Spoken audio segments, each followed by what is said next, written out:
Saudara-saudari yang terkasih dalam Tuhan, Injil hari ini diambil dari Injil Markus bab 9 ayat 14 sampai dengan 29.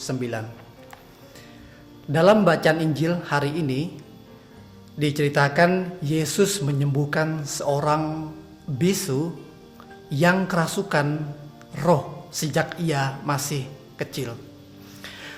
Jadi setiap kali roh merasuki diri anak ini, ia terbanting ke tanah, mulutnya berbusa, giginya bergertakan, dan ia begitu sangat menderita. Dan anak ini sudah dibawa kepada murid-murid Yesus, tetapi murid-murid Yesus tidak dapat menyembuhkannya. Saya ingin mengajak saudara-saudari yang terkasih untuk memposisikan diri sebagai bapak anak ini.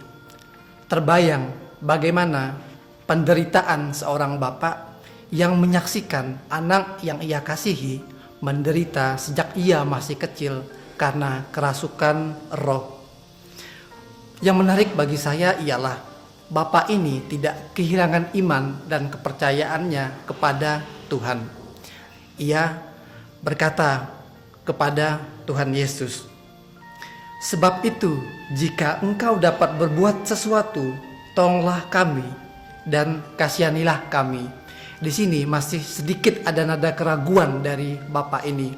Nah, lalu Tuhan Yesus menegur dia dan berkata, "Katamu jika engkau dapat, tidak ada yang mustahil bagi orang yang percaya." Dan mendengar teguran Yesus ini, dengan sangat mengagumkan bapak ini berkata, "Aku percaya, tolonglah aku yang tidak percaya ini." Saudara-saudari yang terkasih di dalam Tuhan, persoalan yang dihadapi bapak ini adalah persoalan kita semua. Ada saat-saat dalam hidup kita di mana sepertinya tak ada jalan yang terbuka, kita mengalami jalan buntu. Ada saat-saat di mana semangat kita padam, di mana sepertinya perjuangan kita sia-sia. Ada saat-saat di mana kita merasa kesepian dan ditinggalkan. Saat-saat kita kurang dimengerti oleh orang-orang yang ada di sekitar kita. Ada saat-saat kita itu seperti mengalami persoalan yang berkepanjangan dan begitu rumit.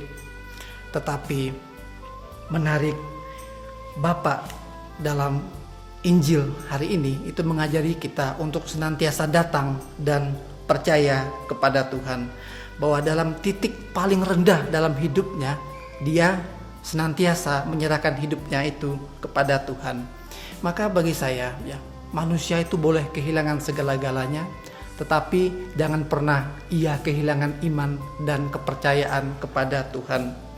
Saudara-saudari yang terkasih dalam Tuhan, datanglah dan percayalah.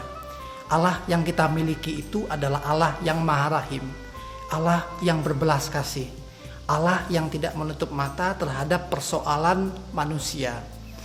Saya tidak mengatakan seakan-akan setelah kita percaya, hidup kita ini akan mulus seperti jalan tol. Saya tidak mengatakan setelah kita percaya dan kita berharap semua yang kita inginkan itu pasti terjadi. Ayub dalam perjanjian lama adalah tokoh yang begitu percaya kepada Tuhan, tetapi ia mengalami penderitaan yang begitu hebat. Yang mau saya tekankan ialah dengan percaya dan beriman kepada Tuhan, kita menyertakan Tuhan dalam setiap persoalan hidup kita. Mari kita senantiasa datang kepada Tuhan, menyerahkan persoalan kita, berharap dan beriman kepadanya. Berkat Tuhan menyertai kita sekalian. Amin.